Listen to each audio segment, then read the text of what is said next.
자, 먼저 원재료를 사용하기 위하여 구입한 부품 취득원가 100만원을 생산공장에 기계장치를 수리하는 데 사용하였다.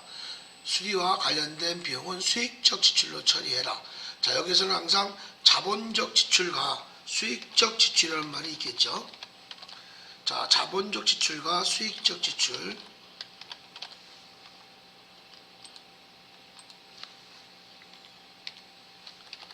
자본적 지출은 내용연수가 증가되는 거죠. 다시 말해서 실제 가치가 증가된다. 수익적 지출이라는 것은 유지, 보수, 원상 회복 요걸 시켜주는 거겠죠. 그래서 우리가 자본적 지출은 없던 게 새로 생긴 게 자본적 지출로 요것은 유형자산으로 분개해달라. 자산으로 처리해달라. 이 얘기가 똑같은 얘기고, 수익적 지출은 없던 게 새로 생긴 게 아니고 있던 걸 유지, 보수, 원상회복시킨 것은 우리가 요것은 수익적 지출로 비용으로 처리해달라. 이렇게 되겠죠. 단 개별 소비세가 있는 차량은 차량 유지비로 처리한다고 했습니다. 자, 여기에서는 먼저 그냥 뭡니까? 공장에 기계장치를 한 거니까 우리는 차변에 분계가 수선비가 되겠는데, 수선비가 제조 공장이기 때문에, 생산 공장이기 때문에 얼마? 100만원. 그 다음에 대변에 요거는 뭘로 하겠습니까? 먼저 우리 사온 원재료를 내 회사 기계장치에 수리했단 말을 썼단 말이에요. 그래서 원재료 요거 원가 표시를 해야 되겠죠. 8번 타계정만 쓰겠습니다. 타계정 8번 타계정 대체하는 거 있었죠. 대변에 쓰는 거. 자, 그래서 요런 원칙으로 얼마? 100만원. 이런 식으로 분계가 이루어지게 된 겁니다. 여기는 수익적 지출이냐 자본적 지출이냐 요걸 여러분들이 분명히 구분해서 해 주셔야 되겠습니다.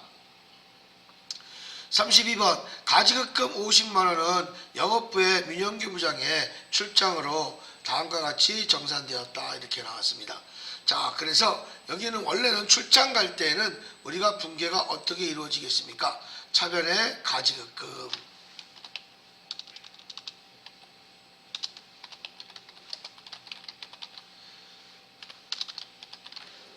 가지급금 얼마가 들어갔다. 50만원을 지급했다는 얘기네요.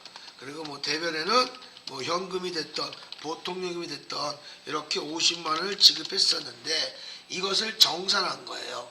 자, 그래서 가지급금을 정산했습니다. 자, 정산하기 때문에 가지급금은 무슨 변에 있다가 차변에 있다가 대변에 가서 없어지고, 차변에는 모든 출장 갈 때 들어가는 모든 비용은 다 여비교통비입니다. 다음 출장 갈 때 접대, 거래처가 접대한 만큼은 이것은 기업업무 추진비로 별도로 처리하게 됩니다. 그래서 우리가 기업업무 추진비, 세금가공가, 유동성 장기부채 이런 것은 절대적으로 어디에 포함되어 있지 않습니다. 그래서 여러분들 꼭 알고 계시고, 차량 유지비까지. 그래서 제가 여기 쓴다고 하면 절대 포함하지 말아야 되는 거. 첫 번째 세금가공가,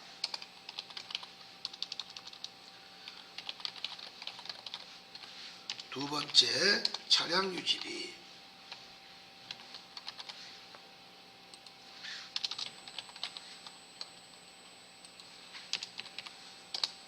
세 번째 지금 얘기한 기업 업무 추진비 절대 포함이 안 돼요. 네 번째 나중에 배울 유동성 장기부채, 결산대, 요 네 가지 개정 과목은 어느 소속에도 포함되지 않습니다. 항상 이 뜻을 갖고 있으면 무조건 우리가 이 개정 과목을 무조건 써야 돼요. 이 네 가지는 절대 다른 과목과 절대 통합해서는 절대 안 될 개정 과목입니다. 자, 그 가지급금 여기에서는 다행스럽게 접대비가 없었기 때문에 가지급금 정산하면 되겠네요. 그래서 차변에 모든 비용, 출장 가서 밥을 먹던, 호텔비에 들어갔던, 택시를 탔던, 기차를 탔던, 버스를 탔던 다 여비 교통비로 묶어줍니다. 여비 교통비로 얼마시겠습니까? 이거는요 35만 원을 썼네요. 그죠? 35만 원. 그리고 대변에는 차변에 있던 가지급금, 원래 가지급금이 자산 계정입니다. 일시적 가계정이지만 요거 얼마? 50만 원 상계 처리하고 그 다음에 여러분들 어디 되겠습니까?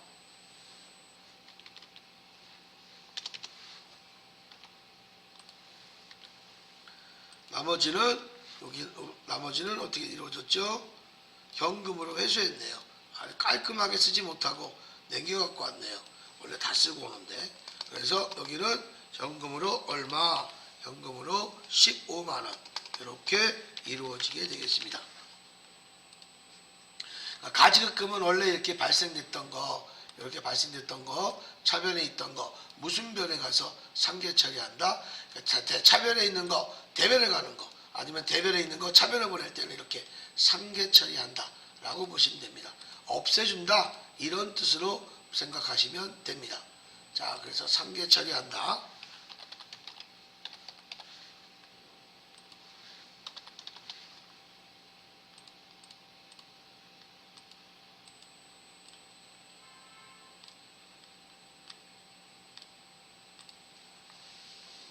자, 이렇게 분개해 주시면 되겠고요. 자, 그 다음에 33번 거 보시게 되면, 자, 단기 보유 목적에 당해연도 12월에 구입한 시장성이 있는 국현, 여기 나왔다는 것은 회사 이름이 나왔다는 것은, 또한 단기 보유 목적이라고 했을 때는 회사 이름이 나왔다는 것은 이것은 단기 매매 증권이 되겠죠. 단기 매매 증권.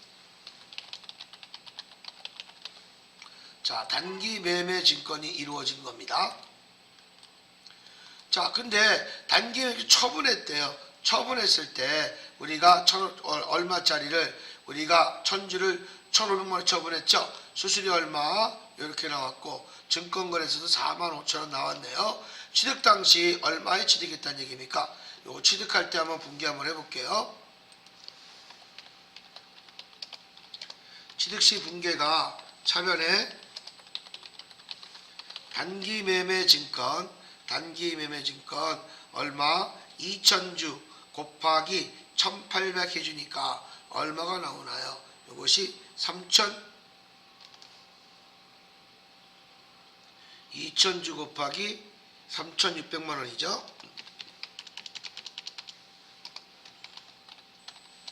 대변에 뭘로 지급했는지 모르겠지만 뭐 현금으로 하고, 그 다음에 단기 매매 증권 취득할 때 부대 비용은 우리가 수수료 비용 말하자면 영외비죠. 900번대죠. 얼마죠? 이게 67,000원. 이렇게 입력이 된 거네요. 그래서 이렇게 입력하고 나머지 뭐 현금으로 지급한 게 합쳐서 3,600, 67,000원 이렇게 입력이 됐던 거네요. 자, 그래서 이렇게 이루어졌고, 그 다음에 이루어진 것이 뭐가 되겠습니까? 당해연도 12월 5일 날 처분을 했네요. 그런데 여기는 지금 2000주의 값이란 말이에요. 그러면 1000주의 값을 해야 되겠죠. 1000주의 값이기 때문에 여러분들은 여기는 1000주의 원가가 얼마나?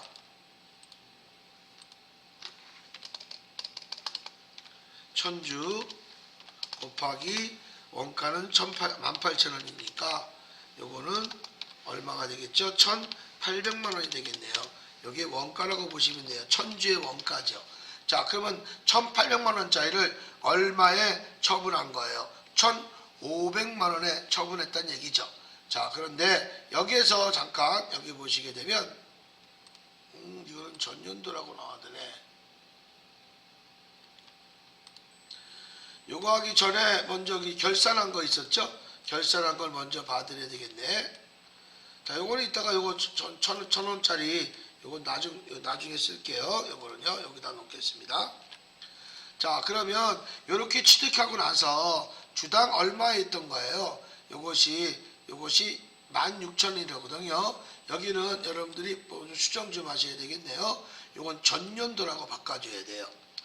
요게 고치면서 좀 안 고쳐졌네. 전년도라고 바꿔줘야지 요게 여러분들이 될 것 같습니다. 전년도. 자, 그래서 전년도로 바꿔주세요. 이거는요.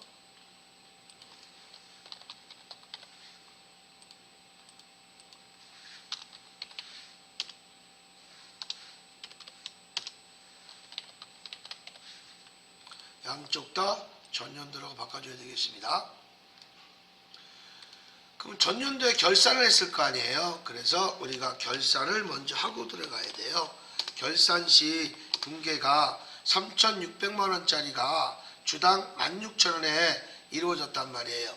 자, 그러면 그대로 뭐 16,000원이니까 취득한 게 얼마 있었죠? 아까 주당 얼마죠? 여기에 결정한 것이 3,600짜리가 2,000주 곱하기 16,000 해주니까 3,200만 원 됐네요. 그러면 400만 원만큼 우리가 손해를 본 거네요. 그래서 결산 시 차변에 단기 매매 증권 평가 손실 얼마? 400만 원. 대변에 단기 매매 증권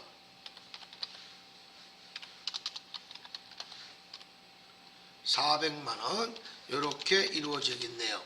자, 여기 줄을 좀 맞춰서 한다면 이렇게 이루어졌겠죠. 자, 그러면 우리가 얼마짜리 된 거야? 우리 매도가는 증권일 때는 이것이 헷갈렸지만 단기 매매 증권은 결산 시 평가한 금액이 다음 연도 장부 금액입니다. 다음 연도 장부 금액이에요. 그러니까 매도하고는 달리 우리가 단기 매매 증권은 평가한 금액이 얼마? 지금 3,600짜리가 3,200에 평가됐잖아요. 그러면 다음 연도 장부 금액은 평가한 금액 얼마? 3,200만 원으로 여러분들이 보시면 되겠습니다. 이렇게 보시는 거예요. 그래서 여러분들이 보셨을 때 그러면 우리가 3,200만 원짜리가 지금 평가돼서 다음 연도 장부 금액이 3,200이 된 겁니다. 자, 근데 그것을 올해 연도에 얼마? 시장성기금 1,500만 원을 처분했대요. 그러면 우리가 다음 주 장부 금액이니까 이것도 필요 없네. 이것은 우리가 매도가는 증권이 필요한 것이지. 그러면 여기는 3,200이니까 1,000주만 팔았다고 하면 여기서 얼마를 계산해야 되겠죠? 16,000을 계산하니까 1,600만 원이 되겠네요.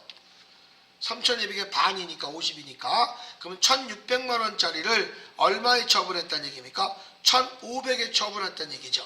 그래서 처분할 때 그래서 요거를 가지고 처분시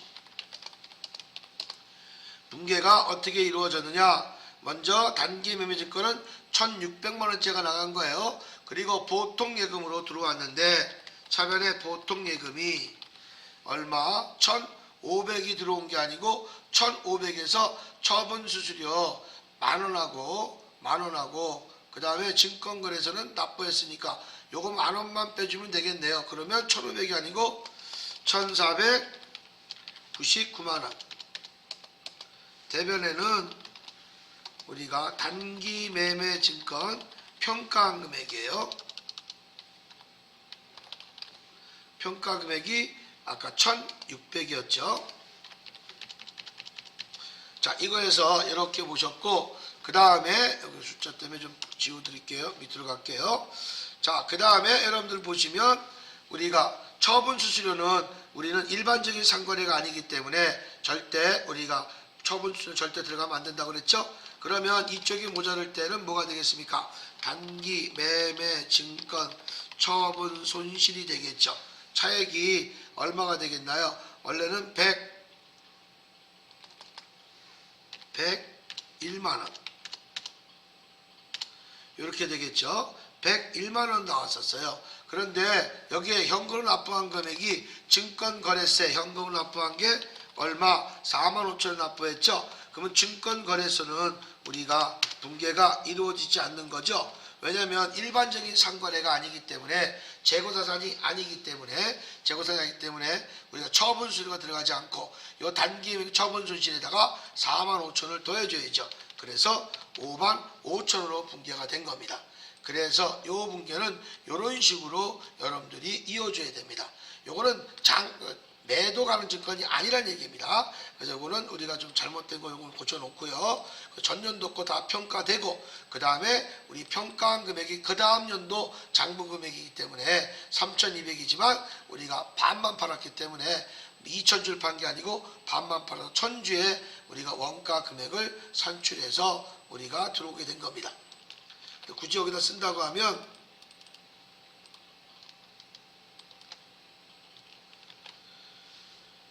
이게 우리가 평가한 금액 요거 원가에서 얼마에 처분한 거죠? 1,500만 원에 처분한 거나 마찬가지였습니까? 그렇죠. 1,500만 원 처분했기 때문에 요걸 가지고 여러분들이 해주는데 처분 시 모든 재비용은 절대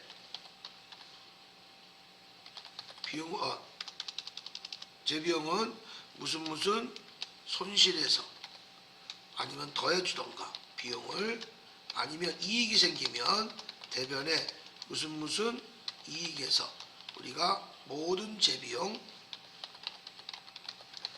마이너스 시켜주던가 이렇게 우리가 이루어지게 되겠죠. 차변에 써서 모든 재비용 무슨 손실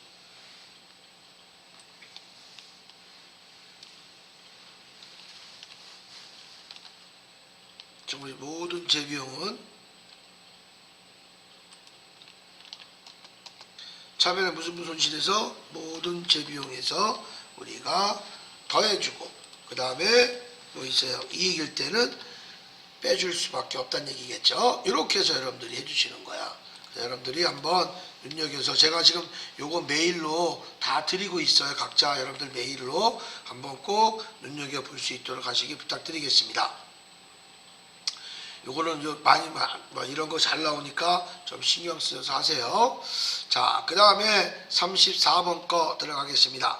34번 거 보시게 되면 4월분 국민연금 45만 원을 회사 부담금, 본인 부담금이야. 그래서 우리가 여러분들이 먼저 알아야 될 것이 4대 보험이 있어요. 나중에 여러분들 급여 자리 할 텐데 4대 보험은 산재보험, 그 다음에 국민연금, 그 다음에 국민연금,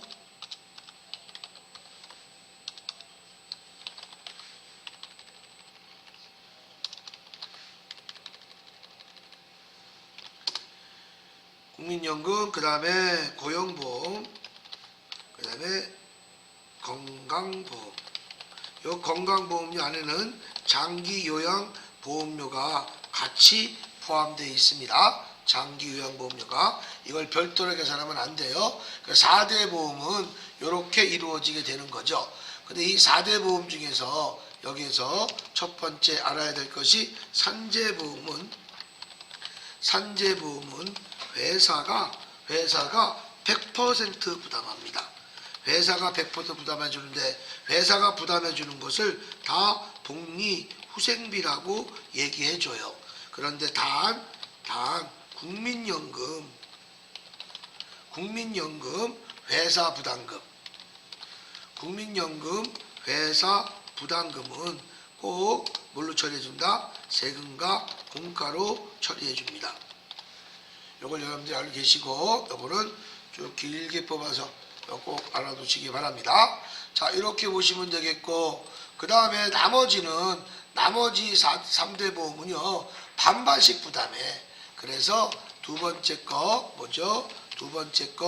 국민연금. 왜 이래? 국민연금. 그 다음 세 번째 거 고용보험. 네 번째 거 건강보험. 이건 장기요양보험까지 같이 포함해서 이런 식으로 해줍니다. 자, 요거는 그래서 반반씩 부담해요. 그래서 요거는 묶어서 얘기한다면 여기서 묶어서 해준다면 회사가 부담하는 경우는 복리후생비로 처리하고 그 다음에 개인이 부담할 때에는 개인이 부담. 그래서 여기는 회사가 50% 부담합니다. 여기서는요 50% 부담하고 복리후생비처럼 회사 부담은 복리후생비로 처리하고요. 그 다음에 개인이 부담하는 것은 개인이 부담하는 것도 50%입니다. 개인이 부담하는 것은 다 예수금으로 처리가 됩니다. 자, 이렇게 해서 이런 식으로 여러분들이 요 3대 국민연금, 그 다음에 고용보험, 그 다음 건강보험료까지 요거는 다 반반씩 이렇게 부담이 되는 거예요. 이렇게 부담해서 해주는 거고, 그 다음에 학생 여러분들 요거 많이 못해서 5번째 소득세가 있고, 여섯 번째 요거는 제가 옆에다 쓰겠습니다. 4대 보험이 아니기 때문에 소득세와 지방소득세가 있어요. 옛날에 가근세, 주민세라고 했어요. 그게 지방소득세로 바뀌었어요. 만약에 소득세가 5만원이다 그러면 지방소득세는 5천원이야. 그러니까 우리 이 지방소득세는 여러분들 소득세의 10%를 계산해 준 금액이 지방소득세예요. 그래서 소득세는 개인이 부담하는 세금입니다. 개인이 100% 부담합니다. 그리고 마찬가지로 지방소득세도 이것도 개인이 100% 부담합니다. 그래서 우리가 개인이 부담하는 것을 다 예수금이라고 처리가 돼요. 이것도 당연히 예수금이라고 처리가 됩니다. 자, 이렇게 해서 여러분들이 소득세, 지방소득까지 한다면 이렇게 여러분들이 짜임새 있게 가주시면 됩니다. 자, 이렇게 해서 여러분들이 해주신 거야. 그러면 월급 명세서에서는 절대 회사 부담은 없죠. 그래서 여러분들 월급 명세는 회사 부담은 없다가 다 원천세라고 하는 것은 다음 연도 매월 10일 날, 우리 학생분들은 잘 모르셔서 그러겠지만 월급날이 4월 25일이야. 무조건 4월 20일도 괜찮고 4월 20일 괜찮아요. 그러면 4월 달에 월급 받은 사람은 항상 회사는 다음 달 5월 10일 날 원천세를 납부합니다. 항상 세금을 납부해요. 그 세금 납부할 때 회사분까지 같이 더해서 해주는 거야. 만약에 지금 여기도 국민연금은 45만 원을 지금 납부하는데 개인한테 월급 뛸 때 뛴 세금은 22만 5천 원밖에 없었어. 근데 납부할 때는 요거 더블 22만 5천 원 곱하기 2 해줘서 45만 원. 그래서 반반씩 요거를 반으로 나누는 게 아니고 내 국민연금을 22만 5천 원을 떼었더라. 그러면 22만 5천 원을 플러스해서 45만 원을 납부하는 거예요. 그래서 원래는 여러분들 분개했을 때 여러분들이 요거 봤을 때는 어떻게 이루어졌느냐. 국민연금만 자세히 잠깐 본다면 학생분들이니까 이렇게 자세하게 해주는 거야. 차변에 급여가 됐어. 급여가 얼마 됐고 대변에 국민연금만 뜯다 봅시다. 예수금 얼마? 22만 5천 원이 된 거예요. 만약에 이건 얼마 됐다고 할게요. 그냥. 자, 그러면 세금 띄고 내가 보통 예금으로 지급했단 말이야. 만약에 국민연금만 뜯다고 보자. 그리고 보통 예금에서 얼마 77만 5천 원 나갔을 거 아니겠습니까? 이렇게 국민연금만 뜯다고 봅시다. 그럼 이거를 납부하는 거야 지금. 그러면 여기에 납부하는 금액이 뭐밖에 없어요? 예수금이죠. 그럼 예수금을 납부할 때 여기서 차변에 예수금이 그대로 얼마 22만 5천 원 왔어. 그리고 여기에 나와 있는 요거는요. 제가 요거 색깔을 달리 할게요. 여기 납부할 때는 얼마 납부해야 돼? 대변에 여기서는 얼마 납부했습니까? 현금을 납부했네요. 현금으로 얼마? 45만 원을 납부했단 말이야. 근데 나한테 띈 거는 예수금 22만 5천 원밖에 없잖아요. 여기에다가 회사 부담금이니까 세금과 공과 여기다가 22만 5천 원을 여기다가 발생시켜 준 거야.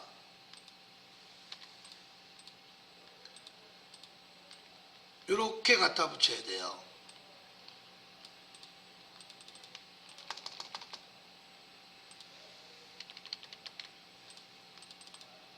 그래서 국민연금은 월급에 뛰는 게 아니야.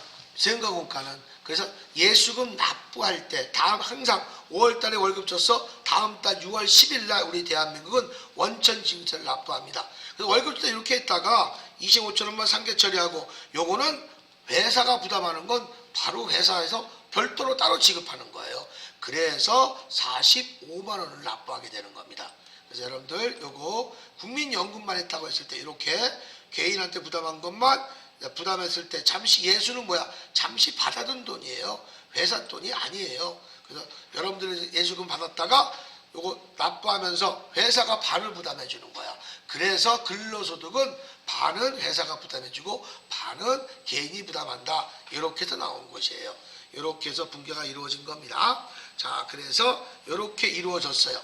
자, 여기서 끝난 게 아니죠. 그런데 회사 부담금은 어떻게 나왔어요? 여기서 제일 중요한 게 빨간 게 여기서는 뭡니까?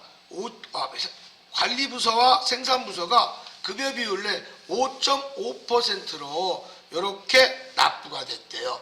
그러면 여기서 또 반반 나눠주는 거야. 아, 그래서 여기에서 25천에서 또 나눠줘야 되겠죠. 그러면 세금과 공과 25천에서 반반씩 나누니까 이게 11만 2,500원이네요. 11만 2,500원. 그럼 여기도 11만 2,500원입니다. 그러면 이 판관비는 요거는 예수금은 요거는 반반씩이니까 앞에는 관리부 거니까 판으로 잡아놓고 그 다음에 저 세금과 공과는 요거 뒤에 거는 제조 공장이기 때문에 이렇게 잡아놓고 그러니까 이런 식으로 세금과 공과를 이런 식으로 해서 맞춰주셔야 되는 거야. 이렇게 분계가 이루어져야지만이 그래서 나 회사에서 부담해 준 게 공장 부담과 우리가 공장이 아닌 관리부대 부담하는 것은 800번대와 500번대 이렇게 구분해줘서 하시는 거야. 그래서 항상 예수금 하나밖에 없어요. 회사 부담해 주는 게 항상 나눠주는 거예요. 그래서 이렇게 분계가 이루어지는 거예요. 이거는 회사 부담이에요. 요거. 그래서 여러분들 빨간 거 쓴 거는 회사가 부담한 것을 나눠준 거예요.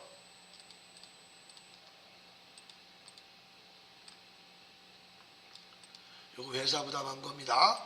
이런 것을 이렇게 이런 식으로 나눠준 거야. 빨간 표시가 된 거 있죠? 그 5대5니까 반반씩 줬다고 하니 이렇게 해서 배부가 된 겁니다. 그러니까 이런 식으로 분계가 여러분들이 이루어져야 되겠습니다. 자, 이렇게 해서 하신 거예요. 그래서 여러분들 한번 말씀을 좀 드렸습니다. 자, 그 다음에 35번 거 주주총회 특별결의의 보통주 8,000주 액면가 주당 얼마 5,000원씩인데 문제를 가만 보니까 항상 회사 이름이 안 나오고 이런 소리가 나오죠. 주주총회 그 다음에 이사회 그 다음에 증자 감자 이런 소리가 나오면 다 자사증권을 얘기하는 거예요. 만약에 회사 이름이 나오죠? 그러면 타사증권인데 아무 소리 없이 이렇게 주주총회, 이사회, 증자, 감자 이런 소리가 나오면 자회사건을 얘기하는 거예요. 자회사건은 항상 액면가가 기준이죠. 단 자기 주식은 액면가가 아니라는 거. 그래서 주식을 발행할 때 자본금만 그 다음에 사채를 발행할 때 사채 요 두 개만 액면가로 우리가 부담이 이루어지게 되는 겁니다. 자, 그래서 요거는 8,000주 곱하기 액면가 5,000원 해줬더니 얼마가 이루어지게 된 겁니까? 요거는 우리가 계산한 게 4천만 원이네요. 자, 그래서 요거 우리가 계산한 게 4,000주 액면가죠. 요것이 자본금 얼마 발행한 거야. 요것이 대변에 주식을 발행할 때는 자본금이라고 그랬죠. 그래서 이거 주식 발행해가 주식 발행할 때는 분계가 자본금으로 분계합니다. 액면가로 얼마 4천만 원짜리를 발행을 했어요. 이렇게. 그래서 주식을 할 때는 자본금으로 분계해 주는 거예요. 그래서 주식 자본금 4천만 원짜리를 얼마 4,800에 발행했대요. 그러면 발행했으니까 여기는 제가 빨간색으로 써볼까요? 발행한 것은 8,000주 곱하기 얼마 4,800원으로 발행을 했다네요. 그러면 얼마가 되겠습니까? 3,840만 원에 발행을 했네요. 그러면 우리가 얼마 받고 4천만 원짜리를 3,800만 원에 발행을 했으니까 우리가 손해 봤네요. 그렇죠? 그래서 요거 손해 본 거 이쪽으로 올게요.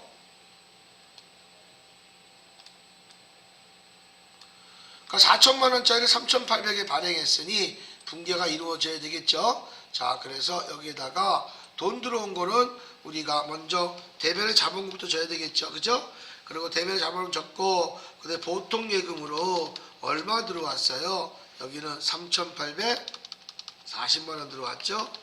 보통 예금 3,840만 원 들어왔고, 대변에는 주식을 발행한 자본금 항상 액면 금액을 나간다 그랬어요. 얼마? 4천만 원짜리가 나간 거예요.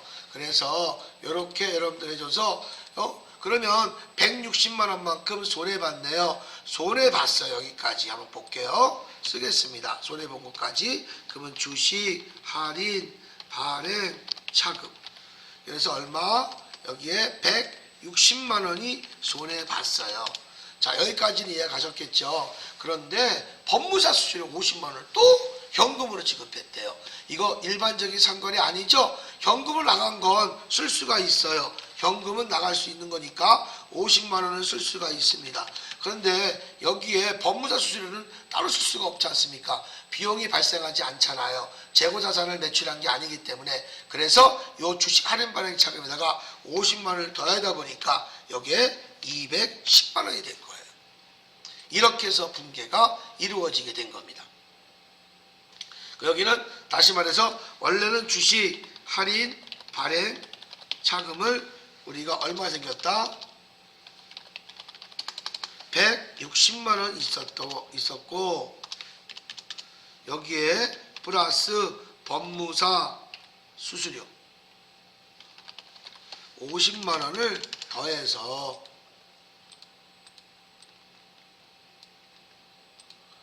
이렇게 더해서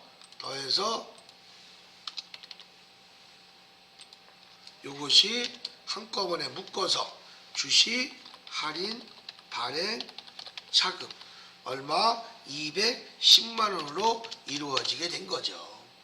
만약에 요게 주식 발행 초과금이 주식 할인 발행 차금이 아니고 주식 발행 초과금이다.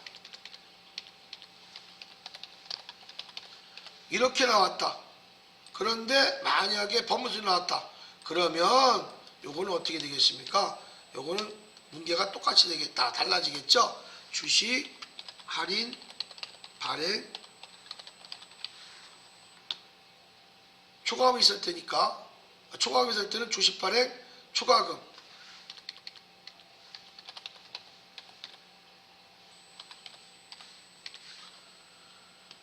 빼준 거니까 초과금이 얼마로 바뀌겠어요? 요거는 110만 원으로 바뀌겠죠. 이거는 빼주는 거니까. 그러니까 이거는 손해본 거는 수수료를 더해주지만 이익 봤을 때는 법무사 수수료를 빼줘야 되겠죠. 내가 이익 본 거지만 수수료는 내가 지급한 거니까. 그래서 이렇게 달라진다는 얘기입니다. 그러니까 주식 할인 발행 차금이 생기고 여기는 이렇게 주식 요거만 계정가액이 바뀐다고 하면 요 두 개만 바뀐다면 이렇게 달라진다는 얘기입니다. 이렇게 여러분들이 좀 확인하시기 바랍니다. 자, 그리고 36번도 한번 보겠습니다. 유상증자를 위하여 여기 뭐 있죠? 자, 유상증자라고 하는 것은 주식 할인 발행 차금, 주식 발행 초과금이 생긴 거예요. 무상증자는 주식 할인 발행 차금, 주식 발행 초과금이 안 생겨요. 아무 조건이 없어요. 그냥 단가만 주식 수만 늘어나는 거예요. 그리고 단가만 내려가기 때문에 주식 수만 늘어가기 때문에 무상증자는 주식 발행 초과금, 주식 할인 발행 차금을 쓰지 않아요. 그래서 시험 문제는 무상증자가 나오지 않고 항상 유상증자만 나올 수밖에 없다는 얘기입니다. 자, 그래서 보시게 되면 여기에는 우리가 유상증자 만원짜리를 액면가 이렇게 나왔죠. 똑같이 요것이 원가죠. 만원짜리 곱하기 여기에 5천만원, 5천원 해서 여기에 원가죠. 자, 그래서 여러분들 보시면 좀 줄여야 되겠네. 위로 좀 같이 보시고, 자, 보시면 이거는 이렇게 내가 따로 놔서 나눠 드릴게요.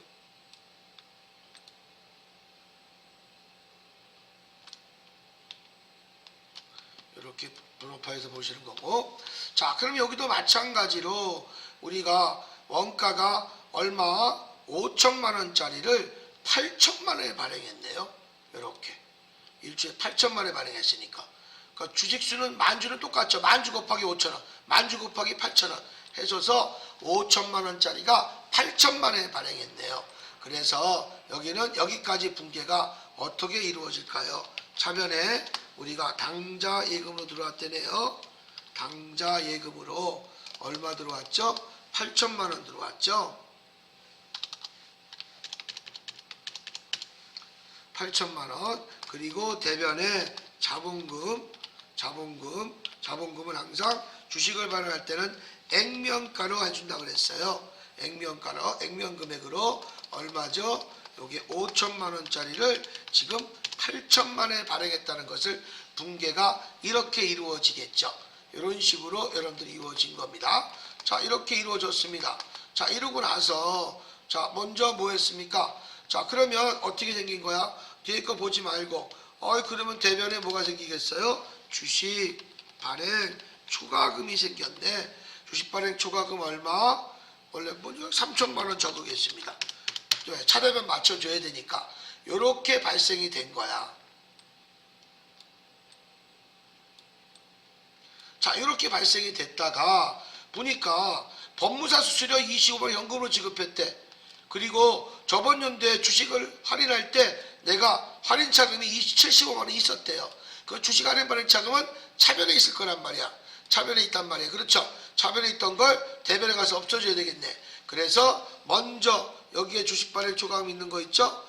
여기다가 주식 할인 발행 차금을 상계 처리하는 거야. 주식 할인 발행 차금. 요거는 얼마? 75만 원. 요거 상계라고 줄게요. 이거.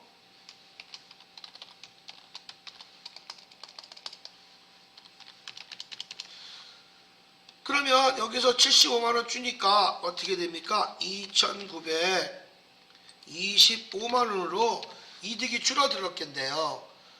그랬는데 또 뭐 나왔어요? 또 여기는 뭐가 되겠죠?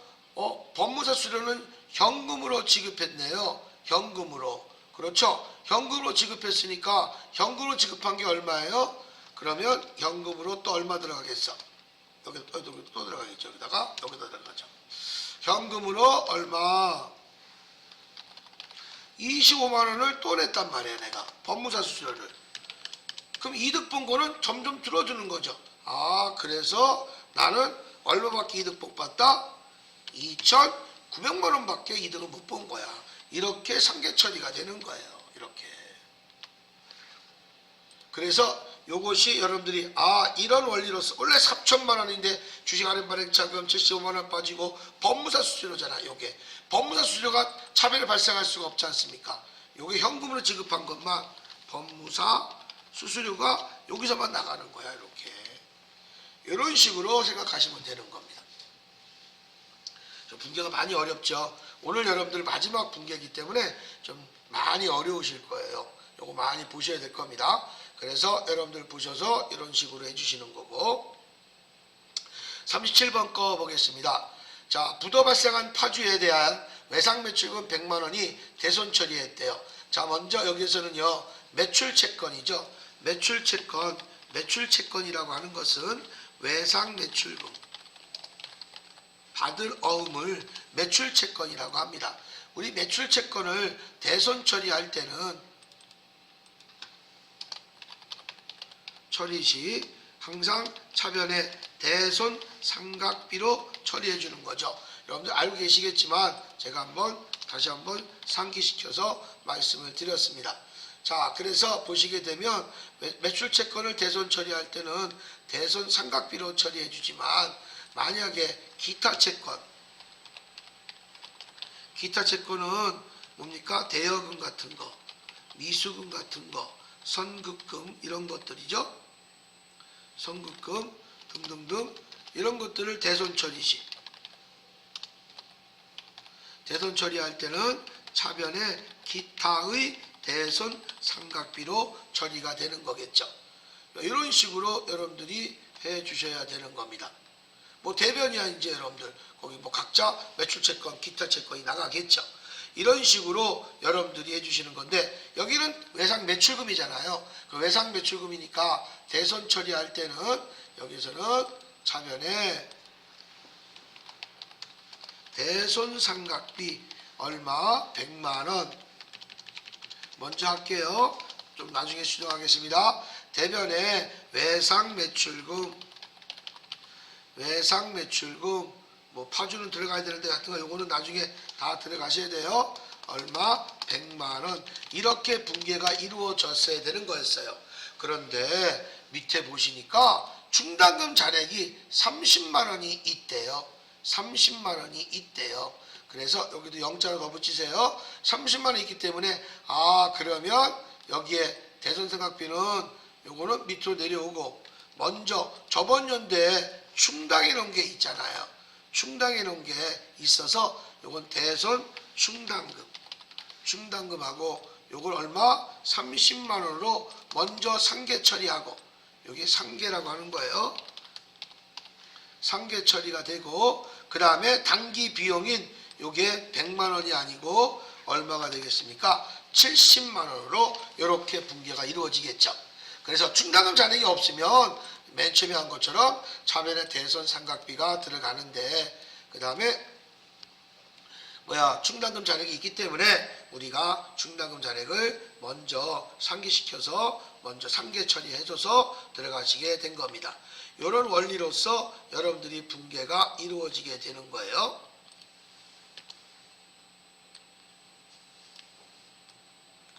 자, 이런 원리로 여러분들이 해주시는 거니까 꼭 자주 보셔서 여러분들이 조금 신경 쓰셔야 됩니다. 자, 이렇게 해서 여러분들이 해주신 거예요. 자, 그 다음에 보셔서 보시게 되면 38번 거 보겠습니다. 38번 거 보시게 되면 자, 경기당체 차량 운반구 얼마 구입하고 미지급한 1,100만원에 대한 국민은행 당좌연계자에 발행하였다 이렇게 나왔습니다. 차량 운반구를 구입하고 미지급한이라고 나왔어. 그러면 먼저 이게 발생돼야 되는 거야. 뭐가? 먼저 요게 발생돼야 되는 거예요. 차변에 추적을 한다면 차량 운반구를 입력하면서 차량 운반구 얼마 말하자면 그냥 1,100만원이라고 봅시다. 그리고 대변에 내가 지급 못했으니까 미지급금으로 이렇게 지급했던 거야. 미지급금 얼마 1,100만원으로 이렇게 분계했던 거예요. 이것을 어떻게 했다는 겁니까? 미지급금을 내가 당좌연계자에서 우리가 이체시켰다고 할 거예요. 그래서 여기에서 분계가 차변에 미지급금 얼마 1,100만원이 없어지는 거야. 이렇게 상계 처리하고 대변에 당좌예금 원래 1,100만원 이렇게 분계가 되는 거였었어요. 근데 또 뭐가 걸리죠? 당좌예금 잔액은 얼마밖에 없대요. 500만원밖에 없대요. 그러면 우리가 여기는 국민은행과 당좌처월 계약을 맺었대요. 그러니 어쩝니까? 그러면 내가 당좌예금은 내 돈은 얼마밖에 없었어? 500만원밖에 없었잖아요. 그럼 나머지는 은행에서 돈을 빌려야 되겠네요. 옛날에는 제가 배웠을 때는 당좌 차원이라고 했지만 이제는 다 합동으로 단기 차입금 돈을 빌린 걸로 됩니다. 단기 차입금 요게 말하자면 이제 당좌 차월이라고 하는 거예요. 당좌 차월